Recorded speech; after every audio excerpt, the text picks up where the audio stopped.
eléyìí tó wá gbọ́ ògo pọ̀ lórí ẹ̀. Now, just for example, J. Okay. Everybody, what do you say? The only gospel dancer. Agba dancer no Jesus.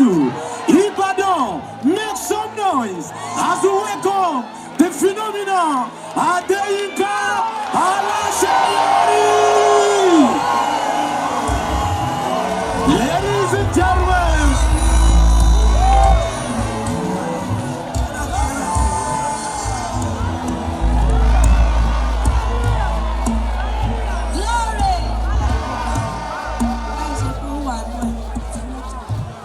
Praise the name of the Lord. Wave those hands to Jesus. Wave those hands to Jesus. Wave those hands to Jesus. Níbi kíbi tí o bá wà lọ́wọ́ yẹn sí Jésù sọ kó ṣe. Sọ kó ṣe. Sọ kó ṣe. Sọ kó ṣe. It's an honor to be here. We're here to celebrate with our Father. Wherever you are, I'm blushing here, but it's so nice to see you.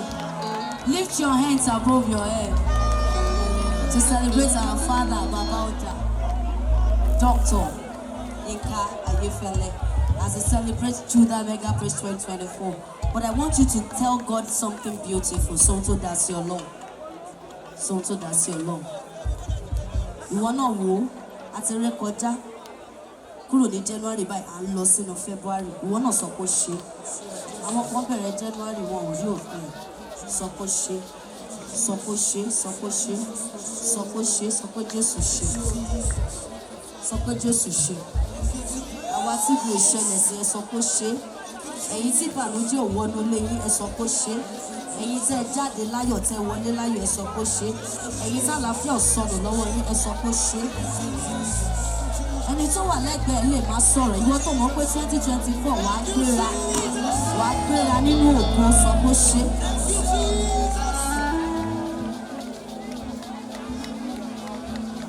Ìjìnlẹ̀ nínú ìjìnlẹ̀. Ẹ ṣeun o. Ìjìnlẹ̀ nínú ìjìnlẹ̀. Ẹ ṣeun o. Ìjìnlẹ̀ nínú ìjìnlẹ̀. Ẹ ṣeun o. Adàfẹ́yìn tó wọ̀nyí lọ sókè yẹn. Ìjìnlẹ̀ nínú ìjìnlẹ̀. Ẹ sọ pé ṣe. Ẹ ṣeun o. Àná ta ló ń sọ̀rọ̀? Ṣe. Òní ta ló ń sọ̀rọ̀? Sọ pé ṣe. Ọ̀la ta ló ń sọ̀rọ̀? Ẹ sọ pé ṣe. Ìjìnlẹ̀ nínú ìjìnlẹ̀. Ẹ ṣe. Títí láíláí lọ́pẹ́ mi lọ́dọ̀ rẹ.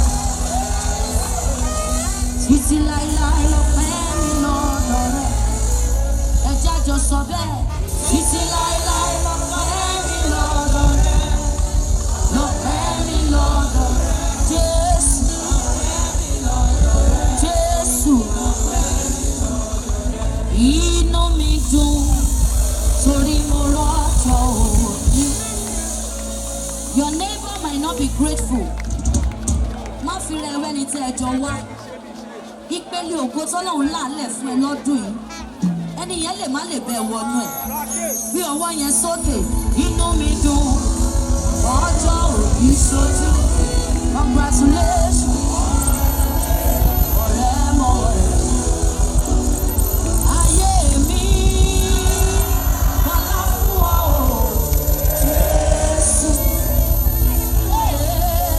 Ẹ̀mí mi gbogbo fún ọ o. Jésù. Ayé mi bọ́lá fún ọ o. Jésù. Ẹ̀mí mi o. Ẹ̀mí mi.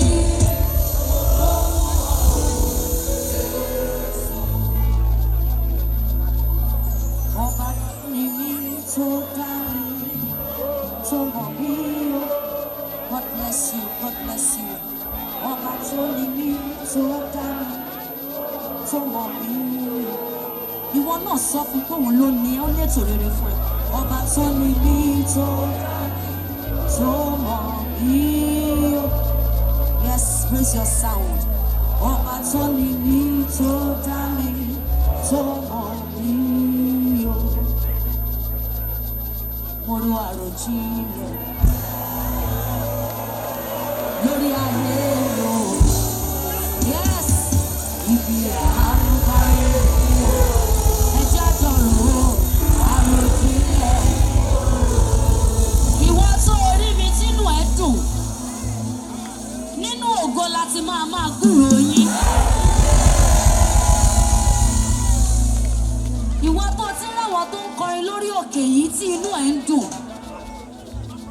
By this time next year, àjọ máa sọ̀rọ̀ nínú ògo. Ẹgbẹ́ ọwọ́ yẹn sókè, mo ro àròjinlẹ̀.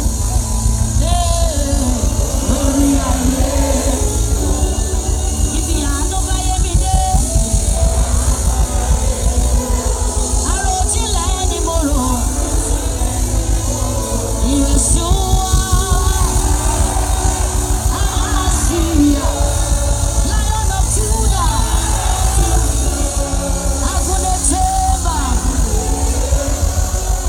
Yeshua, Amashiach, Lion of Judah, Agunecheba. Right now, I just want you to concentrate on your maker.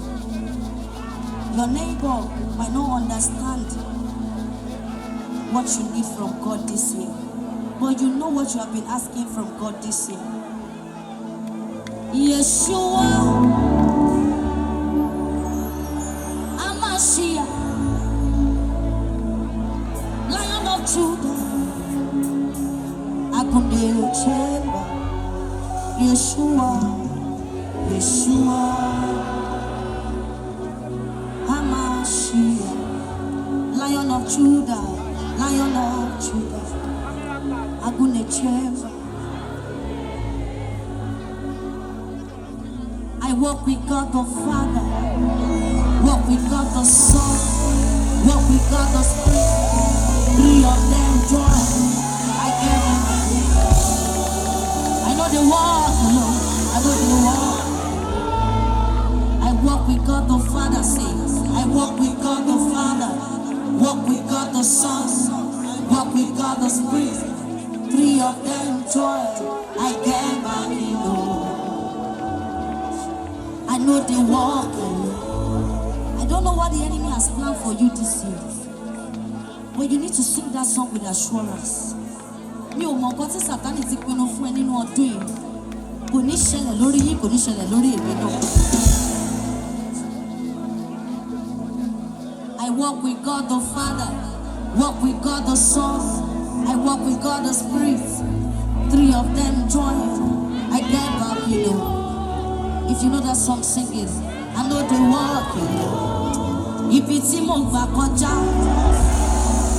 àwọn kan mọ̀ lẹ́sọ̀. Oúnjẹ tó máa ra mi dán, àwọn kan jẹ́ ẹ̀mí bọ́. Ohun gbogbo ló fi ṣàlùfẹ́.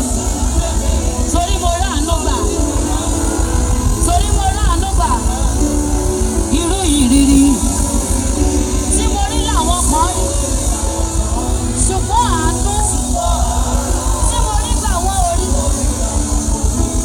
Òkè tá lágbára tó mi yẹlẹ. Get serious tonight. Ẹ̀yin wo lẹ́ẹ̀kún yẹ? Òkè tá lágbára ní gbogbo ọ̀nà ẹ̀ṣin. Father, we raise our sound tonight. Ní gbogbo ọ̀nà ẹ̀ṣin o, Baba.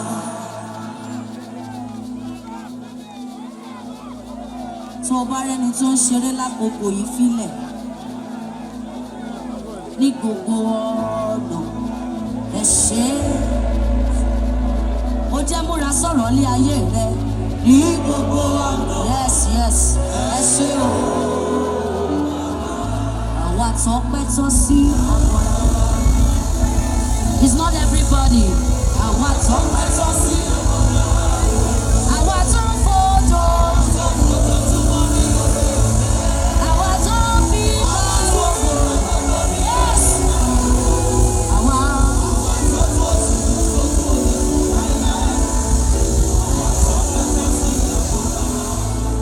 Mo yọ̀ púpọ̀ pé Jésù fẹ́ mi.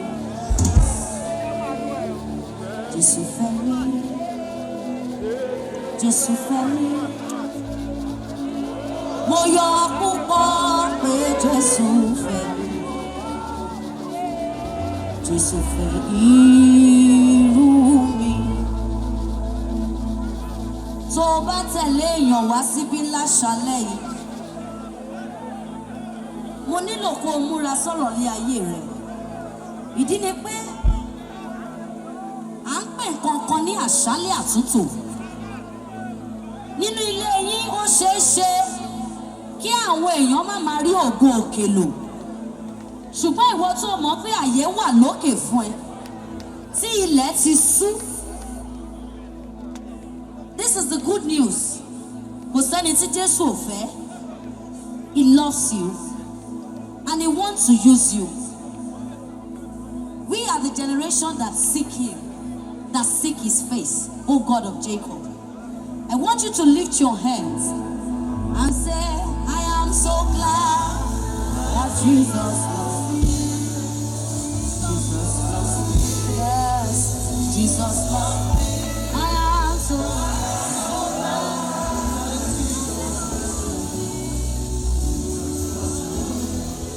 Even me, I am so glad that you can love me. Yes, you love me. Yes, you love me. I am so glad that you still love me. Ó mọ ẹ̀ṣẹ̀ tó wà lọ́wọ́ ẹ̀. Ó mọ irú ìwà tó ti wù. Ó mọ ọ̀rọ̀ tó ti sọ. Ó mọ nǹkan tó lè ṣe ní gbangba tó ń ṣe ní kọ̀kọ̀. Ṣùgbọ́n kò fi yẹn bá ẹ jà, kò fi gbogbo agbára bá ẹ jà, kò wá jẹ́ irú ẹ̀ lò nílé dúpẹ́. Bí ọwọ́ yẹn sókè pé I am so glad that Jesus loves me. Jesus loves me. I am so glad. Yes, you love me. Even me.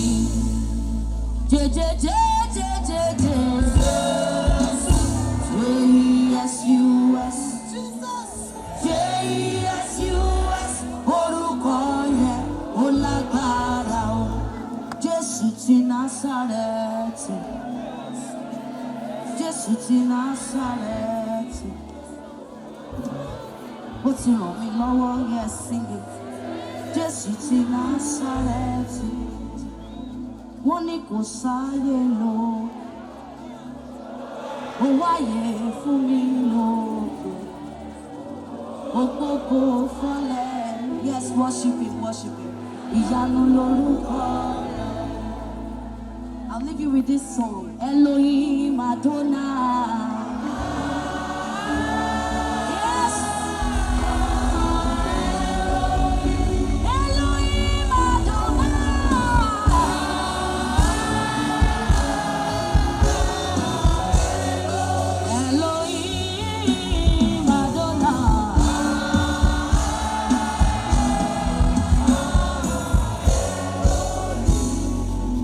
you are, you can look at your neighbor, say, neighbor, give me space. Tó bá wà níbi tó há tó ti fún ẹ pa bí ẹja, sún sọ pé kó fún ẹ láyè. Are you ready? Are you ready? Ó máa wojú ẹni tó lè jó, bí ò bá lè jó, ó lè kúrò lẹ́gbẹ̀ẹ́. Ẹni tí ò bá ti rí jójó wájú, ó lè sún kúrò lẹ́gbẹ̀ẹ́. Ṣùgbọ́n bó ṣe ń jó, má fi taratara dúró kó dàpọ̀ ẹ mú. Are you ready? Are you ready? Ó máa jó lọ síwájú, wàá jó lọ sẹ́yìn. Rẹ̀bà odò Jordan. Àwọn àgbẹ̀lì Olúwa. Ẹ jẹ́ ká jọ sọ wá pọ̀.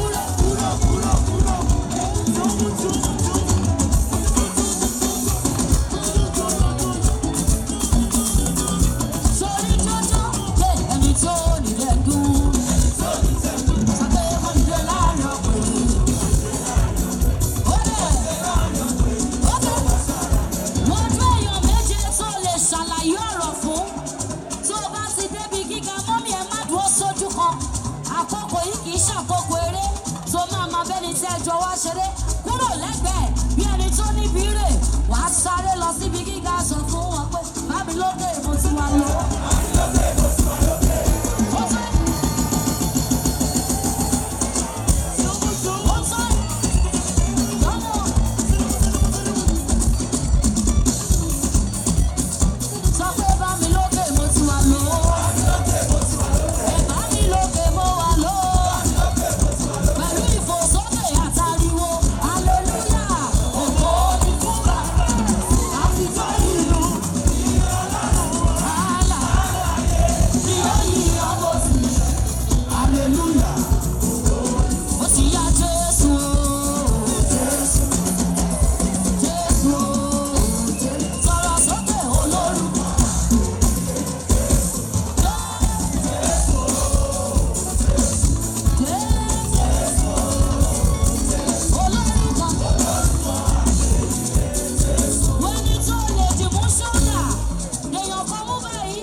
Ó jẹ́ sáré lọ pàdé èèyàn kan kó sọ fún wọn.